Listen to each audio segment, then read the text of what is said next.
El Talmud.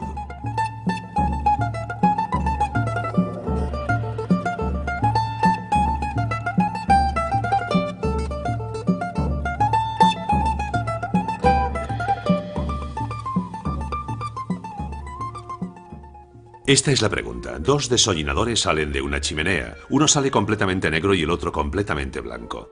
La pregunta es, ¿cuál de los dos se va a lavar? Bueno, obviamente el que está todo negro. Cae de cajón. Lo siento, pero tú no estás hecho para comprender lo que contiene el Talmud.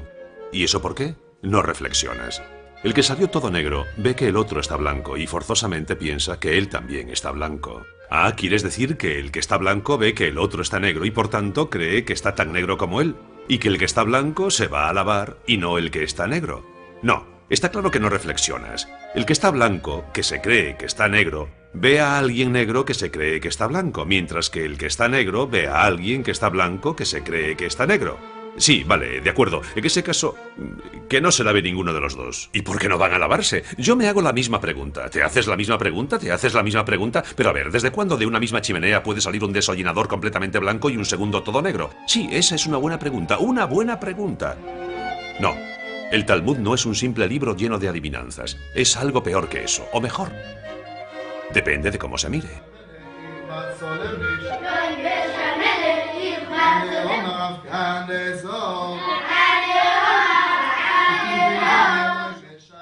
Depende del punto de vista, como el de los judíos ortodoxos que han hecho del Talmud su pan de cada día, interrogándose sobre la mínima de las paradojas de la Biblia.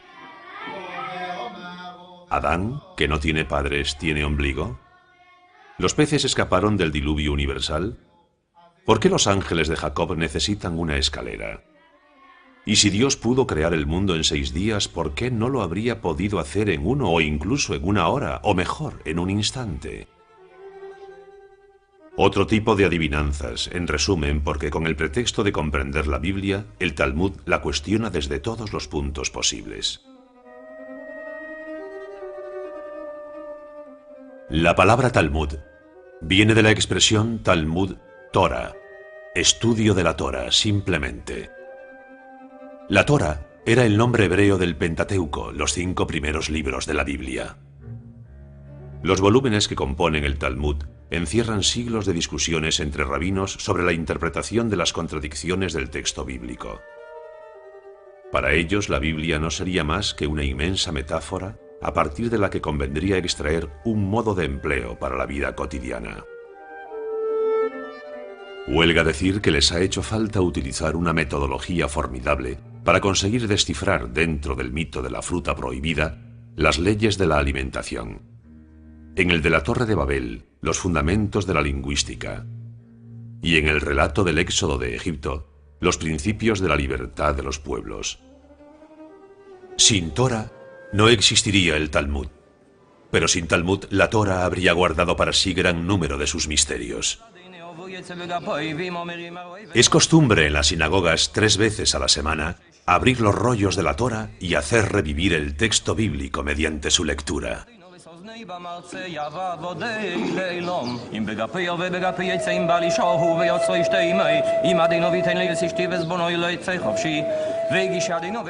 Pero también se puede hacer revivir el texto descubriendo sus posibles interpretaciones.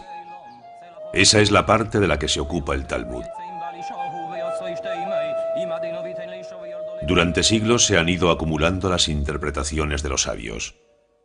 Por ello, más que un libro, el Talmud se presenta como un conjunto de muchos libros que se suceden a lo largo del tiempo.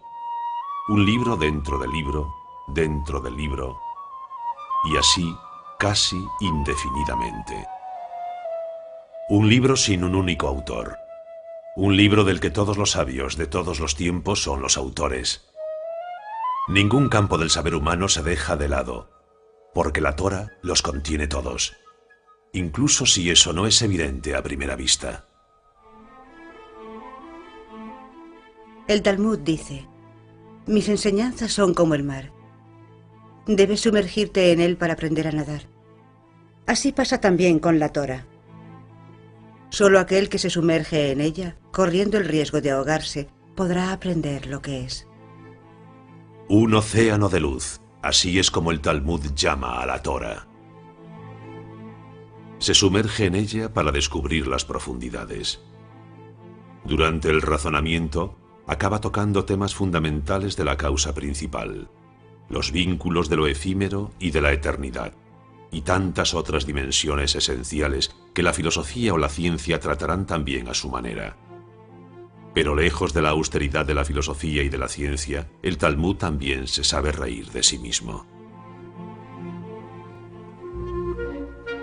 Retomemos. El que está blanco ve a uno negro que ve a uno blanco que se cree negro, y el que está negro ve a uno blanco que ve a uno negro que se cree blanco. No es así de simple, sí que lo es. El que está blanco ve perfectamente que su mano está blanca, y el que está negro ve perfectamente que su mano está negra. ¿Qué quieres decir? ¿Que el que ve que su mano está limpia no se lavará y que el que se la ve sucia sí lo hará? Demasiado fácil. Puedes estar limpio y aún así tener ganas de lavarte. Puedes estar sucio y no tener ganas. Mírate tú, por ejemplo. Estamos en el año 70 de la era cristiana. Tito ha mandado destruir el templo de Jerusalén y las tropas romanas ocupan la ciudad santa. Los sabios, en su mayoría, se han refugiado al norte, en Galilea, en Tiberíades. Como reacción a la invasión romana, deseosa de poner fin al judaísmo, un grupo de sabios emprenderá una de las gestas más notables de esta cultura judía al decidir elaborar el Talmud. Y eso sucedió bajo los auspicios del rabí Yehudá Hanasi, el jefe espiritual del pueblo judío en la época, un ilustrado. Hoy en día sus restos descansan en el corazón de Galilea, en la misma cuna de su obra, el Talmud.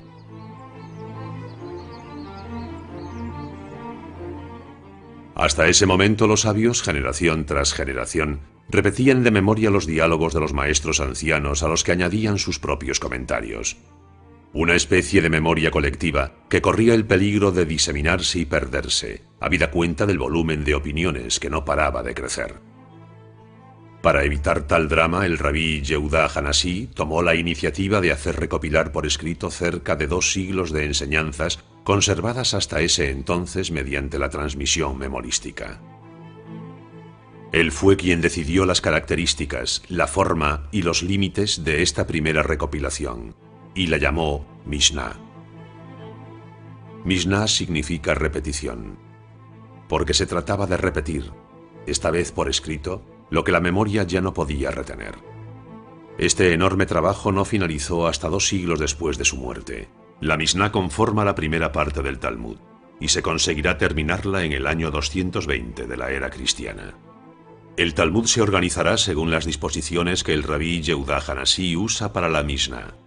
6 órdenes que cubren todo el abanico de campos de conocimientos. 6 órdenes divididas cada una de ellas en 63 tratados que a su vez están divididos en 123 capítulos que hacen del texto bíblico un verdadero tratado sobre la vida. Dios hizo el mundo en 6 días. El rabí Yehudá lo ordena en 6 órdenes. 6 órdenes como las 6 direcciones del mundo. 6 órdenes como los 6 días de la creación. 6 órdenes que condensan todo aquello de lo que el espíritu del hombre puede valerse. En 6 órdenes, el Talmud pretende englobar todo el saber posible, al igual que las 6 direcciones definen los límites de un universo. 6 órdenes manuscritas que se convierten en la referencia de las leyes y las costumbres del mundo judío. 6 órdenes que proponen nada menos que un modo de empleo del mundo. Zeraim, el orden de las simientes, donde se debaten las leyes de la germinación y los principios de la vitalidad bajo todas sus formas. Moed, el orden de las fiestas, donde se debaten las leyes del tiempo, del calendario y de las ceremonias festivas. Nashim, el orden de las mujeres, donde se listan las leyes del derecho matrimonial y del derecho civil en general. Nezikin, el orden de daños, donde se debate sobre la legislación penal, civil y criminal y las leyes de la idolatría. Kodashim, el orden de las santidades, las leyes del Templo de Jerusalén, sus medidas, su arquitectura, su organización y su servicio. Teorot, el orden de las purezas. Aquí se debaten todas las leyes de la pureza ritual. Pero la elaboración del Talmud nunca se interrumpe. Los sabios siguen perpetuamente cuestionándose el texto. La Misná irá aumentando progresivamente con nuevos comentarios que se acumularán a lo largo de los siglos y a los que se les dará el nombre de Gemara. Gemara significa complemento. A lo largo del tiempo ese complemento va a ir tomando un lugar preponderante hasta el punto de representar más del 90% del total del Talmud. Así, desde el siglo III al siglo VII, el Talmud, siguiendo las 6 órdenes iniciadas por el rabí Yehuda Hanasí, va a ir tomando su forma completa. La Misná en lengua hebraica, seguida por la Gemara en arameo, la lengua que hablaban todos los talmudistas de la época. Después de la invasión romana, numerosos sabios judíos se habían establecido en territorio babilonio, lo que explica que el Talmud se desarrollara paralelamente en 2 lugares, Israel y Babilonia, lo que dará lugar al nacimiento de 2 Talmud. El elaborado en tierra de Israel se llamará Talmud Jerusalmi, el Talmud de Jerusalén, y el que se elaborará en Babilonia, el Talmud Babli. La diferencia esencial entre ellos es el método que utilizan. El de Jerusalén da preferencia a las conclusiones de los sabios, el de Babilonia al razonamiento, que es precisamente el método que eligieron las escuelas talmúdicas del futuro que todavía hoy estudian el Talmud de Babilonia. Con lo que milenios después, encontramos niños judíos en todas partes, creciendo con este arte del razonamiento judío. El Talmud es, por excelencia, el libro de la pregunta. ¿Quién tiene preguntas?, preguntó un día un rabino. Tengo tantas respuestas. ¿Hacía referencia a su Talmud? Pero el Talmud no se contenta con responder a las preguntas. Educa el espíritu hacia una dialéctica que a veces puede tomar giros inesperados. Pero puede que el que está blanco tenga que deshollinar otra chimenea, sobre todo si no se ha terminado su jornada laboral. Entonces, ¿por qué se iba a ir a lavar corriendo? Pero eso tampoco se lo impide. Puedes tener ganas de lavarte incluso si no ves que está sucio. Te puedes sentir sucio. Sí, te puedes sentir sucio o sentirte siempre sucio. No, eso sería hablar de un neurótico, un deshollinador neurótico obsesionado con la limpieza. Bueno, según el Talmud de Babilonia, porque el de Jerusalén no se molesta en dar tantos rodeos, ya lo sabes. Pero entonces, puede que el que esté blanco venga de Jerusalén, simplemente, y que el que esté negro venga de Babilonia, ¿no? ¿Tú qué crees, eh?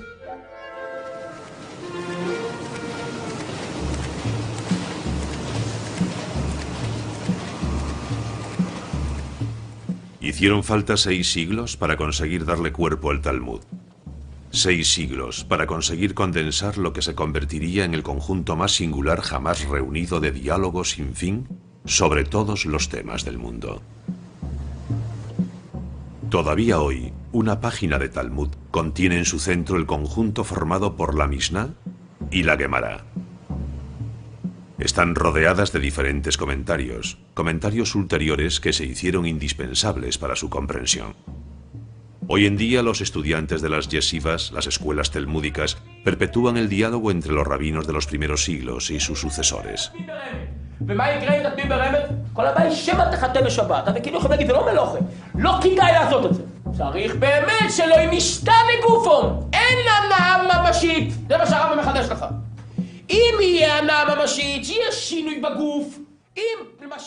En el seno de la yeshiva, el arte de la controversia está al servicio del estudio de la ley práctica cotidiana.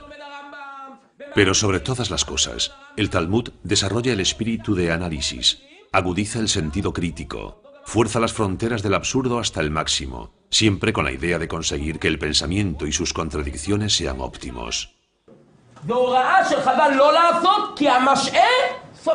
Así, los estudiantes descubren mediante qué proezas intelectuales el Talmud deduce de los retablos bíblicos y de sus aparentes paradojas o anacronismos su incidencia en la vida práctica cotidiana. El texto bíblico también se percibe como una metáfora, porque la lengua hebraica es una lengua polisémica. Una sola palabra puede tener muchos sentidos y, por tanto, diferentes niveles de interpretación. ¿Qué importa si Adán y Eva tenían ombligo? Adán, en hebreo, quiere decir soy de la sangre, y Eva, estoy viva. Más allá de un encuentro entre un hombre y una mujer, se trata de un encuentro entre la carne y la vitalidad. Cómo la vitalidad entra en el cuerpo por la sangre. Todo lo que como se convierte en sangre, dice el Talmud. Y curiosamente, las leyes de la alimentación se basan en la historia de Adán y Eva. Por algo fue eso lo primero que hicieron justo después de la creación. Empezaron a comer como hacen los recién nacidos nada más salir del vientre materno. Comer implica prestar atención a lo que se come, dice el Talmud. Así fue, como de un simple relato sobre Adán, Eva y el fruto desconocido, se descubren reglas alimentarias que más allá de la simple dietética, definen un vínculo entre el hombre y el mundo.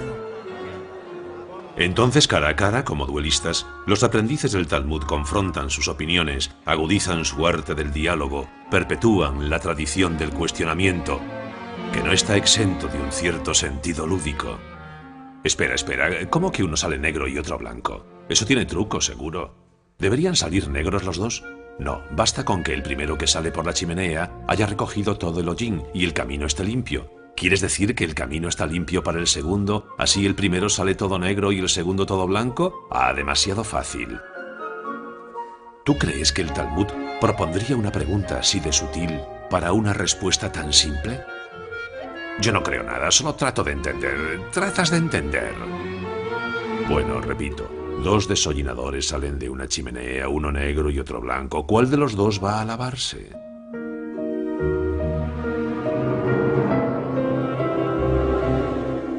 Pero la verdadera grandeza de este libro es que es además la historia de un pueblo.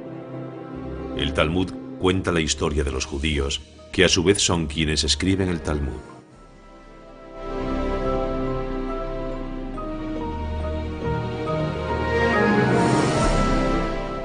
A lo largo del vagar del pueblo judío, el libro y su historia tomarán forma. La historia de su contenido se mezcla con la de su invención, sus manuscritos, su impresión. La historia del Talmud debe ser entendida como la historia de un pueblo. Del Sinaí, Moisés recibió la Torá. Del Sinaí, y no en el Sinaí, destaca el Talmud. Como si el propio Sinaí hubiera sido quien provocó que Moisés recibiese el don de la Torá y que de Moisés llegase a los hombres. El matiz convierte al Sinaí en algo más que una simple montaña. Pero existe un vínculo cercano entre la palabra Sinaí y la palabra Sinat, que quiere decir el odio. Moisés recibe la Torá del odio, dice el Talmud. ¿Pero a qué se refiere? Así es como deberíamos interpretarlo. Del odio de los hombres entre sí surge la necesidad de la Torá. Torá, libro de paz.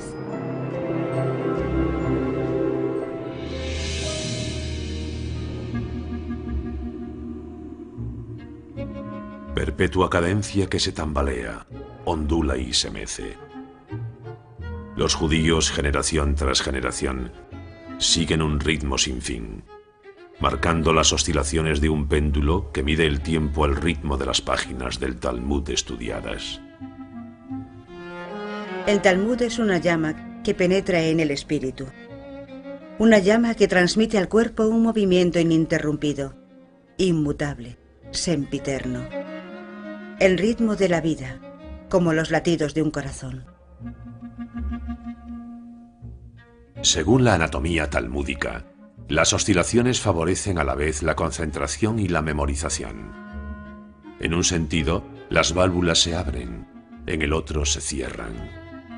En un sentido, la comprensión se activa, en el otro, la memorización. Pero en el transcurso del siglo X, la decadencia de Babilonia, que sucede al declive de la Palestina romana, obligó a los talmudistas a emigrar a otros países. A lo largo de sus periplos, multitud de textos continuarán la obra de los primeros talmudistas. Las bibliotecas judías no cesaron de enriquecerse con los comentarios de aquellos que se aplicaron para contribuir a su reinvención perpetua. El Talmud continuó siendo, a lo largo de los años, un proceso creativo ininterrumpido. Desde Jerusalén y Babilonia, el Talmud empieza su largo exilio. Constantinopla, Salónica, Corfú, Mesina, Siracusa, la costa africana. Los judíos se dispersan a lo largo de toda la costa mediterránea, desembarcan en las riberas de Italia, remontan lentamente toda la costa adriática, llegan a las costas francesas y a la península ibérica, llevando consigo su precioso libro como principal equipaje. El Talmud se convierte rápidamente en el portador de la memoria judía en toda la diáspora, y su estudio se revela como el único hogar verdadero de un pueblo sin refugio, sin un puerto base al que regresar. De hecho, el placer del estudio debía compensar las tristezas de su errante caminar, el arraigo al libro, el desarraigo a la tierra. El Talmud sirvió de compensación a falta de una tierra prometida. Así se fundó en Renania, en el siglo X, entre Espira, Worms y Maguncia, el centro talmúdico más importante desde Tiberíades, Jerusalén y Babilonia. Y allí se reunieron los maestros más ilustres. Su fama fue tal que atrajeron hasta allí al que se convertiría en el más ilustre entre ellos, Rashi. Nacido en 1040 en Troyes, Francia, Rabbi Shlomo ben Isaac Acharfati, conocido por Rashi, llega a Worms como joven estudiante, y allí permanecerá varios años. Rashi se iba a convertir en el más popular, pero también en el más fenomenal de los rabinos de su tiempo. Fenomenal por su saber, fenomenal por su aportación a la cultura talmúdica. Es aquí, en la yeshiva de Worms, donde lleva a cabo su formación hasta llegar a convertirse en un maestro eminente. Lo atestigua esta silla que fue la suya y que está incrustada en la piedra, como lo estarán sus enseñanzas en el edificio del Talmud, tal y como lo conocemos hoy en día. Se habla del Talmud antes de Rashi y del Talmud después de Rashi. Su importancia fue tal que aún hoy en día no podemos disociar las glosas de Rashi del texto original del Talmud. Un libro dentro del libro. Alrededor del texto de la Mishnah y de la Gemara, que ocupan el centro de cada página del Talmud, encontramos impresos los comentarios de Rashi, que se han hecho indispensables para el estudio porque clarifica un corpus que se ha convertido en algo un poco caótico por sus numerosas adiciones.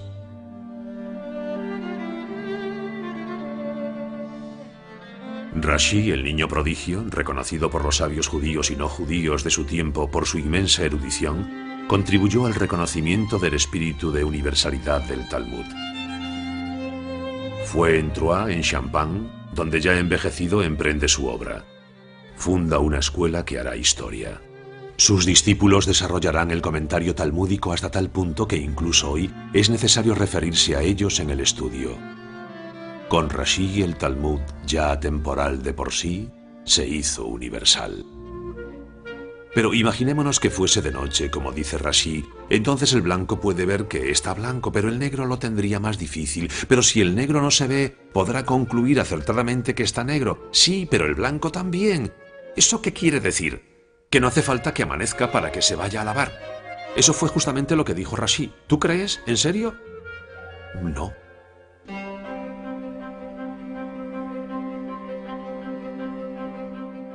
Un océano de luz. Si la Torá refleja la luz divina, el Talmud canaliza esa luz y la hace suya. Como el mar hace suyo el fuego del sol. Sumergirse en el Talmud es, por tanto, controlar la fuerza del fuego divino. Pero eso no implica necesariamente escapar del fuego que devora el mundo.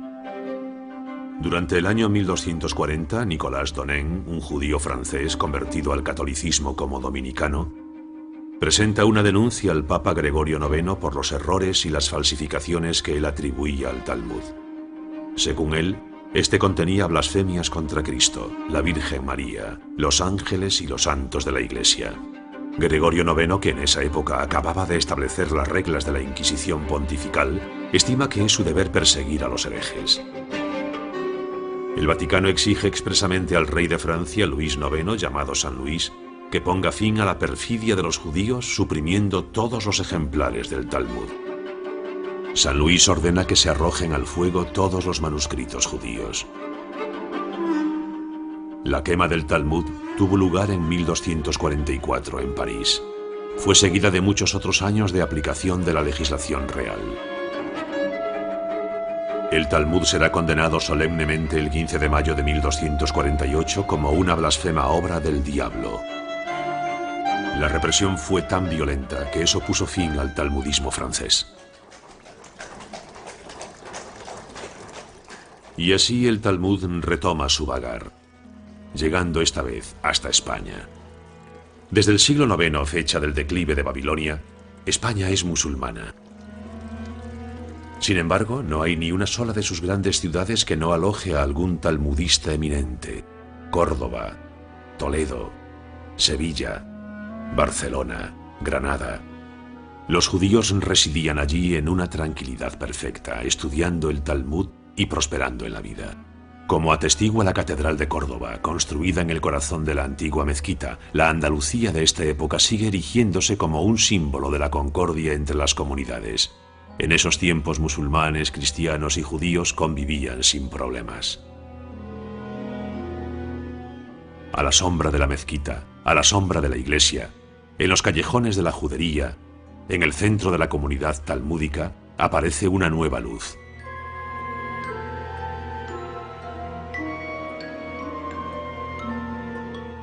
Mosé Maimónides se yergue como una estrella en el firmamento de la Edad de Oro andaluza.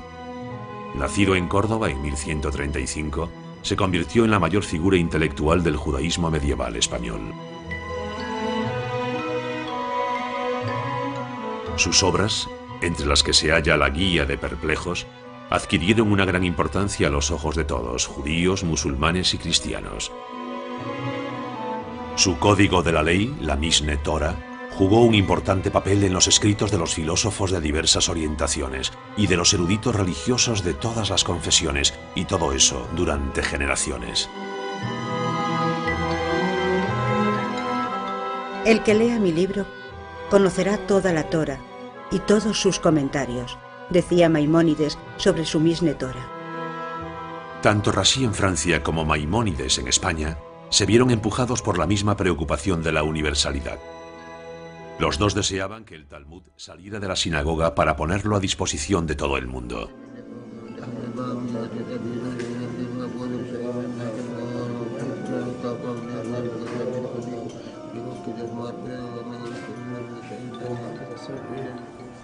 Pero así como Rashi se preocupaba de la clarificación del método, Maimónides deja eso a un lado y solo le da importancia a las conclusiones de los ancianos maestros para conseguir una Torah práctica.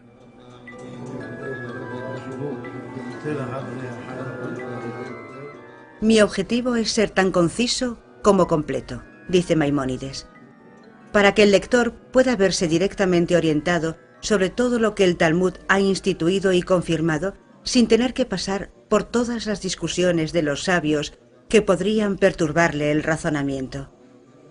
Todo esto para que no tenga necesidad de otro libro que no sea el mío. Astrónomo, matemático, botánico, médico de Saladino, Maimónides pasa su vida aconsejando tanto a los grandes de su tiempo como a los más humildes. Gracias a su talento consigue revelar a los ojos del mundo hasta qué punto la ciencia talmúdica podía ser universal. Sus restos reposan en Tiberíades, justo donde nació el Talmud.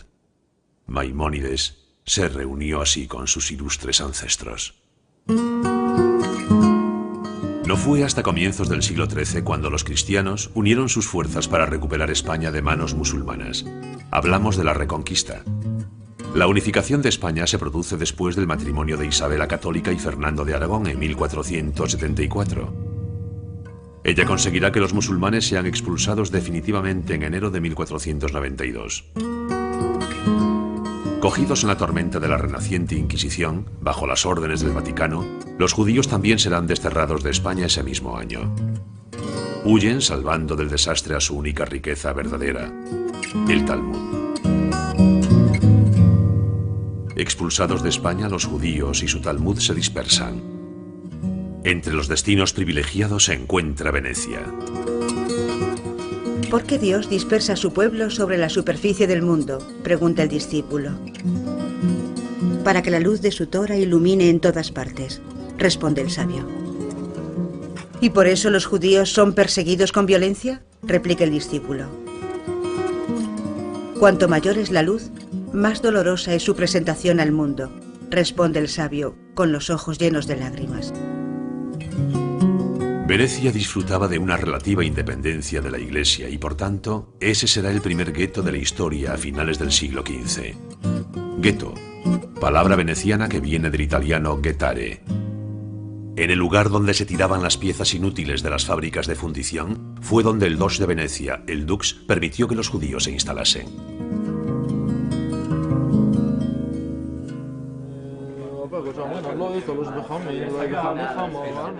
Venecia se convierte así en un verdadero vivero de talmudistas.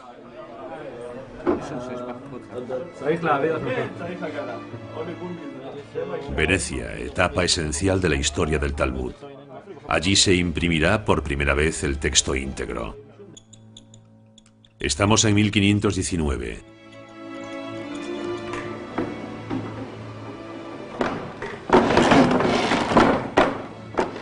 El Vaticano, que proscribía el Talmud en toda Italia, so pena de sufrir los rigores de la Inquisición, no pudo evitar que el Doge autorizara la impresión de libros judíos en su territorio. Fue en las prensas del impresor cristiano Daniel Bombert donde página tras página se llevó a cabo una de las empresas más colosales de la historia de la imprenta. Más de 10.000 páginas, examinadas a lupa por equipos de eminentes talmudistas, conscientes de estar realizando una obra única, tan importante como inesperada.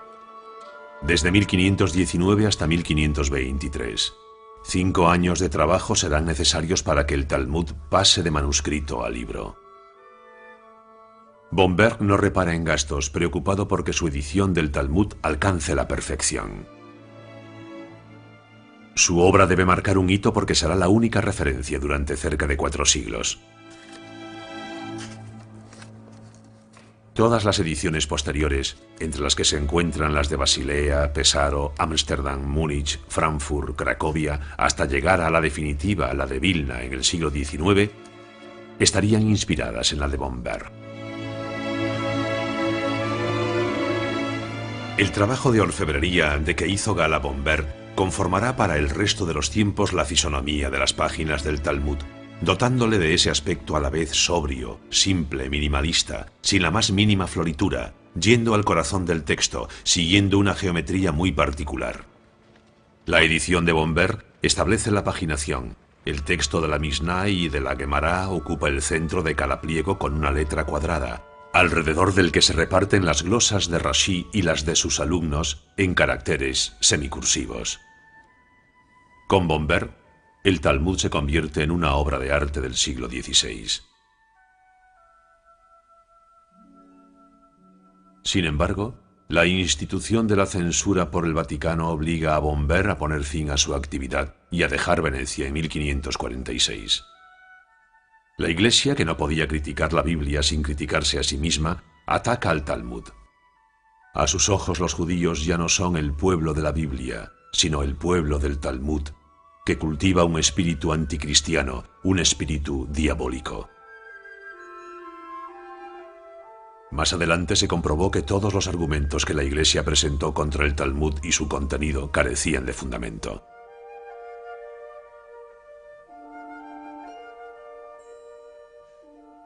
En esta segunda mitad del siglo XVI, la Iglesia, comprometida con la Contrarreforma y en contra del espíritu de la liberalidad del Renacimiento, exige una estricta observación de la fe y despliega una intransigencia total en contra de la comunidad judía, acusada de anticristianismo.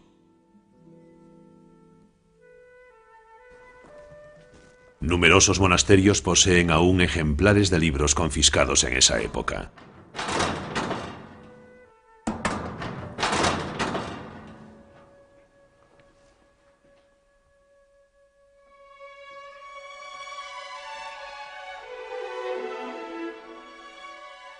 Los libros judíos siempre han enfurecido a la Iglesia.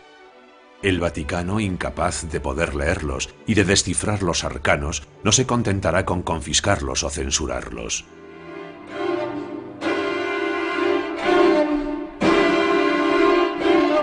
En 1553, el Vaticano vuelve a emitir la orden de arrojar los libros judíos a las llamas. Se registran todas las casas judías de Roma y en el Campo di Fiori tiene lugar el auto de fe. Estamos en el 9 de septiembre de 1553, Rosh Hashanah, día del nuevo año judío. Algunas semanas más tarde, en Venecia, un día de Sabbat, el 21 de octubre, en la plaza de San Marcos, y según palabras del nuncio del Papa, un buen fuego pone fin a lo blasfemo. Se quemaron más de 1 millar de Talmud. La historia del Talmud también es la historia de las dificultades que tuvo que superar el texto para seguir existiendo. 50 años más tarde, el Talmud renacería de nuevo de sus cenizas. Y su historia ilustraría la de los judíos que no han cesado de sobrevivir a todas las tentativas de asimilación, conversión o destrucción a las que se han visto sometidos.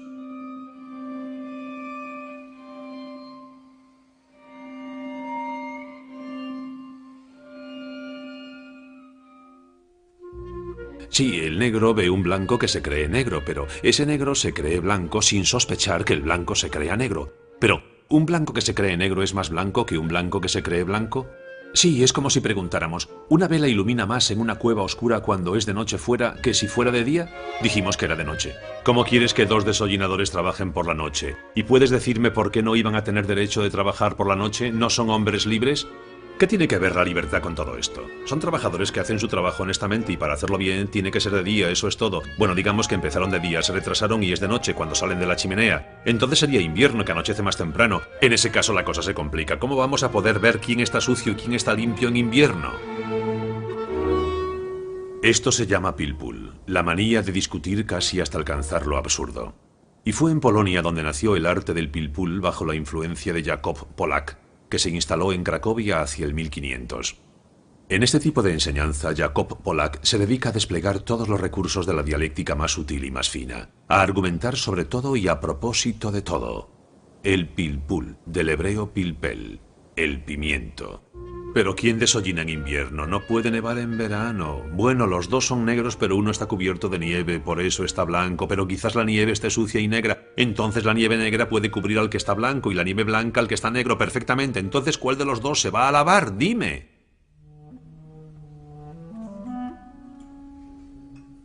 Pero el pilpul tuvo sus detractores. En Vilna, la Jerusalén del norte, vivía un sabio talmudista, Eliyahu Kramer, nacido en 1720, fallecido en 1797, a quien veneran todavía hoy los judíos de Lituania, y de todas partes bajo el nombre de Gaón, genio. No dormía más de 4 horas por la noche, y para dedicarse sin descanso al estudio ataba sus peyes al techo y metía los pies en un barreño de agua helada, para así evitar dormirse. Culto, de inteligencia notable, de ciencia profunda, el Gaón de Vilna ocupaba un lugar aparte entre los rabinos. Se aplicaba sin pausa a la comprensión del texto y a someterlo a una seria crítica, sin intentar forzar el arte de la dialéctica que, a su parecer, realzaba más las disputas que la verdadera reflexión. Su impacto fue considerable en toda Europa del Este. Fundó el modelo de las escuelas talmúdicas modernas e influyó en dinastías de ilustres maestros. La edición definitiva del Talmud, que se utiliza todavía hoy, fue la hecha en Vilna en 1880. Enriquecida con numerosos comentarios, condensa las enseñanzas de los maestros modernos y se inscribe en la línea de reflexión del Gaón.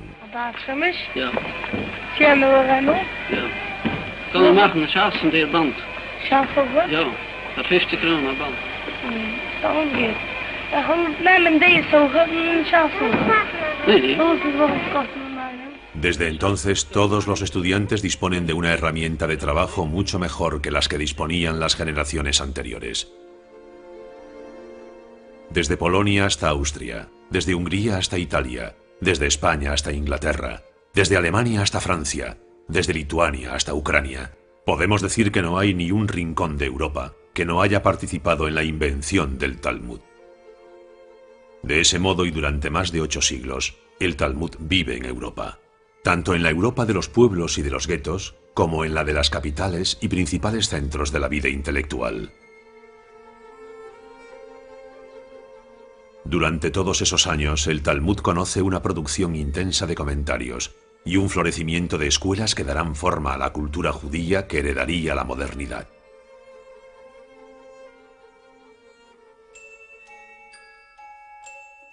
La modernidad está representada forzosamente por los Estados Unidos. El Talmud deja la vieja Europa hacia una tierra aparentemente llena de promesas. Desde finales de la Primera Guerra Mundial y durante los años 20 y 30, numerosas familias desembarcan en el Nuevo Mundo. El Talmud atraca en tierra extranjera. Y como debe ser, una de las primeras cosas que hacen los judíos cuando se instalan es imprimir sus libros. Es una manera de marcar su territorio, aunque sea provisional. Como la tentación de la asimilación estaba más presente que en Europa, el Talmud corre el riesgo de verse rápidamente abandonado. Para prevenir los peligros de esta nueva situación, surgirán inmediatamente las primeras escuelas, que seguirán la línea de las del viejo continente. El Talmud echa raíces en el seno de una modernidad todavía desconcertante.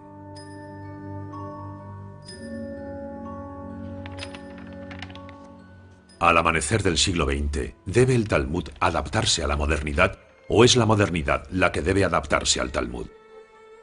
Para responder a esta pregunta basta con sumergirse en el diálogo de los sabios y concebir en qué medida sus palabras han anticipado siempre los sucesos de la historia. La escuela de Shammai y la escuela de Hillel se enfrentaron durante 2 años y medio sobre el tema del hombre. La primera decía: habría sido mejor que el hombre no hubiera sido creado. La segunda: es bueno que se haya creado al hombre.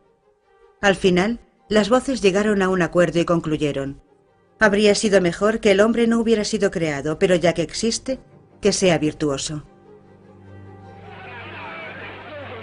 ¿Virtuoso? ¿Qué les quedaba a los judíos en los albores de la Segunda Guerra Mundial? ¿Quizás ir a practicar su virtud en los Estados Unidos?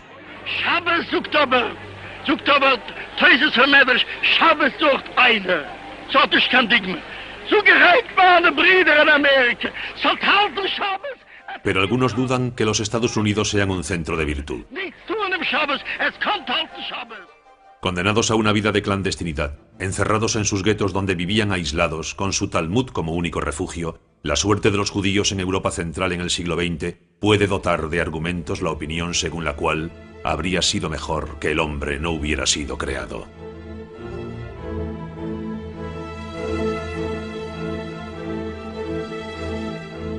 El nazismo, en cualquier caso, se erige como un claro ejemplo de ello. La esperanza, sin embargo, es el fundamento del judaísmo. Es precisamente cuando no hay más esperanzas, cuando es necesario esperar. La esperanza judía tiene sus raíces en un lugar por encima de la absurdidad del mundo. La resurrección, en un mundo donde lo absurdo no tendría cabida, sería el ejemplo más extremo.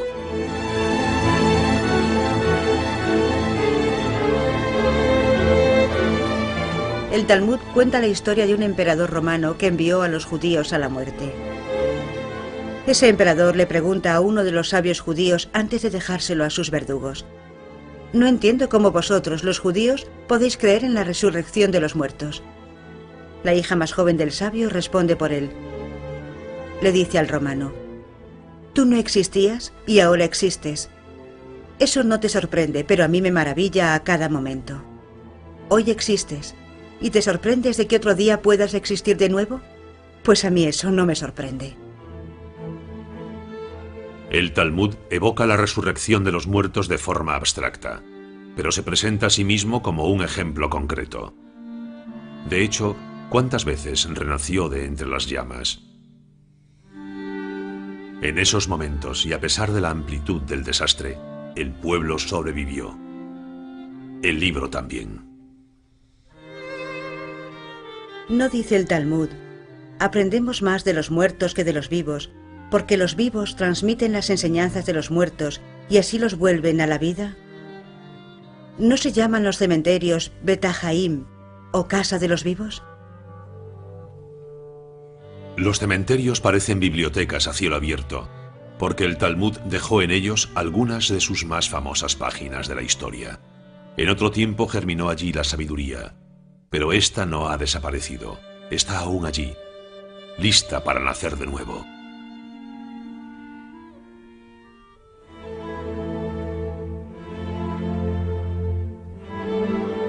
Después de la guerra, los estudios talmúdicos iban a redoblarse, sobre todo en los Estados Unidos, gracias a la iniciativa de Daf Yomi.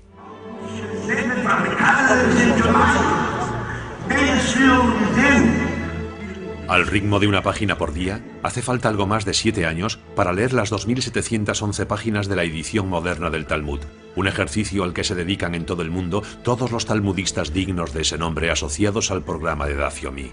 O dicho de otra manera, una página por día.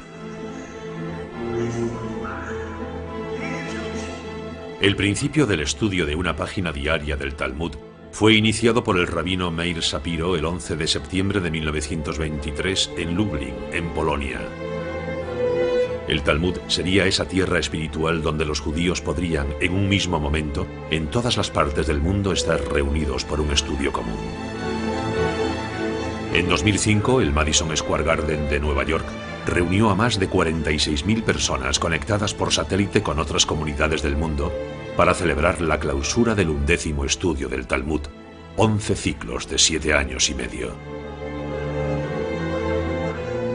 Una nueva generación de talmudistas estaba a punto de aparecer, retomando la voz de sus padres. Al igual que en la cima de las torres de Manhattan, donde hombres de negocios, abogados, banqueros, deciden consagrarse al estudio diario del Talmud antes de volver a su oficina. Una manera de volver a sus orígenes. Porque la reflexión talmúdica tiene los medios de responder a las problemáticas planteadas por la modernidad. ¿No se dice que Dios hizo el mundo en 6 días y que descansó el séptimo? De igual modo, hoy en día, toda la humanidad trabaja durante 6 días y descansa el séptimo. ¿No es eso un signo de la modernidad de la Torah?, pregunta el Talmud.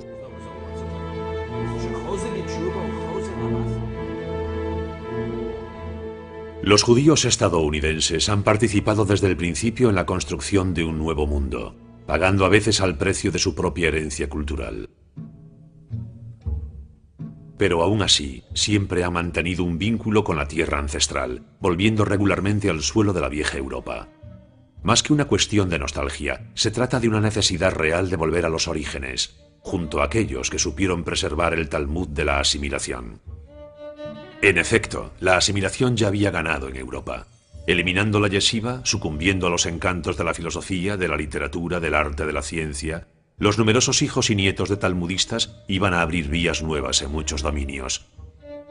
Matemáticas, lógica, física e incluso psicoanálisis. En su correspondencia con Karl Abraham, Sigmund Freud evoca el atavismo talmúdico que habría empujado a algunos de sus colegas a las vías del psicoanálisis. ¿Qué diferencia existe entre un talmudista y un psicoanalista? Una generación, dicen. Hoy en día podemos darle la vuelta a la pregunta. ¿Qué diferencia existe entre un psicoanalista y un talmudista? Otra generación más. Una generación, sin embargo, a la que habían arrancado violentamente el Talmud de las manos para lanzarlo al fuego. Ahora bien, cuando se comienza a quemar los libros, se acaba quemando a los hombres. A hombres que fueron introducidos en unos trenes que se convirtieron en su tumba.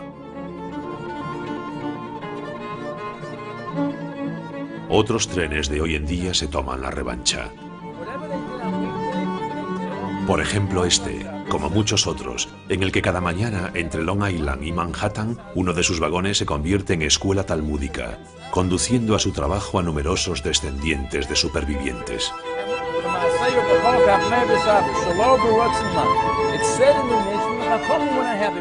El Talmud estimula el espíritu. Hallamos en él los fundamentos del derecho, del comercio, del psicoanálisis y de tantos otros campos de actividades intelectuales que aparentemente todo el mundo puede sacar provecho de él.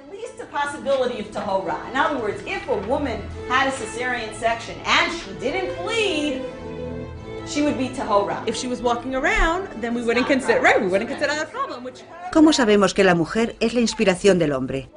Porque se cuenta que Dios le dijo a Abraham: escucha la voz de tu mujer, Sara.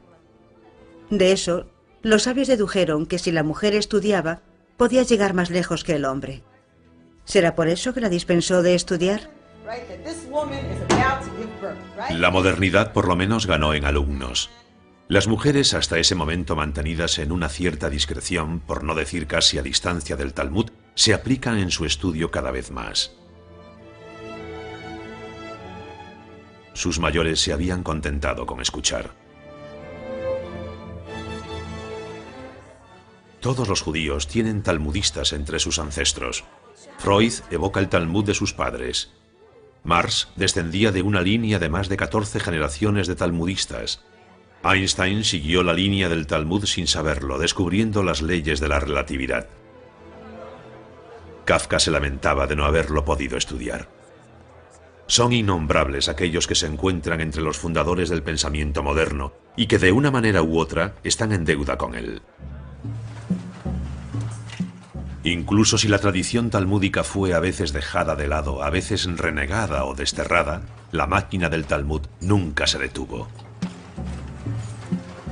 Las ediciones ArtScroll traducen sin descanso. Rabbi Sherman es uno de los artesanos que mediante su trabajo de traducción participa en la invención continuada del Talmud. Hoy en día el Talmud se puede leer en inglés, en ruso, en francés y en español. Parece como si la última fase de esta invención fuese precisamente la de hacerla legible en todas las lenguas, asequible para el gran público. Esa es la tarea que se ha marcado a Dean Steysham, que dirige el Instituto de Textos Talmúdicos de Jerusalén. Es el autor de una nueva traducción detallada que se esfuerza en explicar en qué está todavía de actualidad el Talmud. Hacer llegar la luz al mayor número de gente posible. Para hacer eso, el Talmud encuentra nuevos caminos que ni el rabí Yehuda Hanasí, ni Rashi, ni Maimónides habrían sospechado nunca. Comme ce or qui est le matin, Yizrach Shemesh, c'est-à-dire le soleil brillera pour les tzadikim dans le monde futur. C'est-à-dire que les tzadikim sortiront de l'obscurité au monde futur comme le or qui est le matin. Internet a su manera repite la gesta de Hanukkah. Hanukkah, la fiesta de las luces. Una vez al año hay que encender las luces del exterior de la casa para simbolizar que se comparte la esperanza de un mundo mejor. Un mundo que se hace mejor por el conocimiento. Conocimiento que debe salir de la clandestinidad. Como la llama de Hanukkah, la luz del Talmud no ha parado a lo largo de la historia de iluminar en la oscuridad.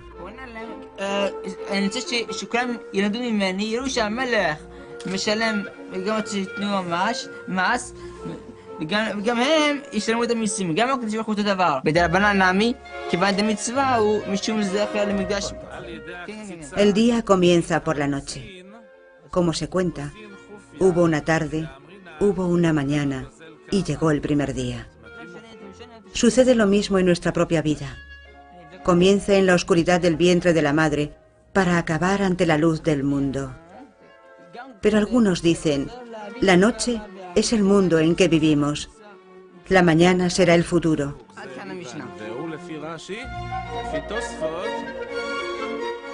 Así, este mundo oscuro nos hace a todos unos ciegos, buscando el más mínimo rastro de sabiduría. Una simple lucecita que brilla en las tinieblas, en eso se ha convertido el Talmud a lo largo de todo el destino del pueblo judío. En ese destello que les hacía conservar, en medio de las pruebas a que fueron sometidos, una especie de clarividencia. Así es, en todo caso, como el Talmud llama a los ciegos, los que ven claro. ¿Y si son ciegos y no ven realmente nada una noche constante? Dos desollinadores ciegos. ¿Pero por qué va a haber dos ciegos en una chimenea? Si la pregunta fuera, dos ciegos, un negro y otro blanco, ¿cuál se va a lavar? Pero en ese caso el Talmud habría hablado de ciegos y no de desollinadores. Sí, pero es muy fácil decir que el que está sucio se va a lavar, así que tendríamos que entender que la intención es hacernos ver que son ciegos. ¿Cómo pueden limpiar una chimenea si no ven nada?